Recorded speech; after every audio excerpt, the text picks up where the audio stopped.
Je crois que Jean Glavany avait demandé à intervenir. Merci Madame la Présidente de me donner la parole pour me donner l'occasion de faire une mise au point pour moi urgente et indispensable.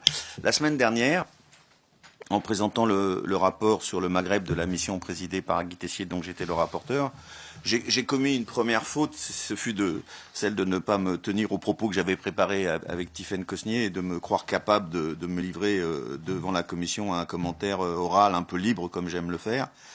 Or, ce jour-là, j'en étais pas capable et à un moment, j'ai évoqué la fragilité des gouvernances des 3 pays centraux du Maghreb dont les chefs d'État sont vieux et ou malades. Et les propos que j'ai tenus et que je dois assumer par honnêteté ont fait l'objet d'un article de presse selon lequel je faisais des révélations sur l'état de santé du roi du Maroc.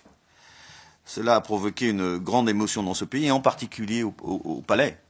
Le roi m'a fait appeler par son avocat, sans aucune agressivité, d'ailleurs je dois le dire, parce qu'il sait que dans le rapport et dans mes propos, je ne tiens que des propos élogieux sur cette gouvernance et sur ce roi, pour me dire et me faire dire qu'il était ému et déstabilisé par cette information. C'est pourquoi je voudrais dire devant la Commission aussi solennellement que possible, sans revenir sur mes propos, que je dément formellement détenir des informations médicales sur l'état de santé du roi du Maroc. Et donc je ne suis ni médecin, ni je n'ai consulté des médecins, et je dément l'interprétation qui a été faite de mes propos. Je ne détiens aucune information et je n'ai fait aucune révélation sur l'état de santé du roi du Maroc, et je vous remercie de me donner l'occasion de le préciser ce matin. Bon, merci beaucoup, chers collègues. Effectivement, je crois que cette mise au point est bienvenue.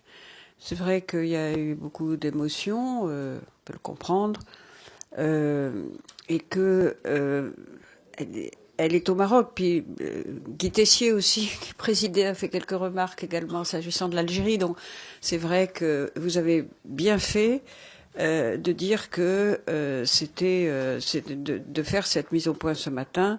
Je pense que c'est bienvenu, d'autant plus que, comme vous l'avez souligné, dans votre rapport et dans vos propos oraux, vous avez insisté, et je l'ai fait moi-même aussi, pour souligner à quel point le discours du 20 août dernier du roi du Maroc a été extrêmement courageux. C'était une grande première et je crois que vous avez raison de le souligner aussi. Voilà.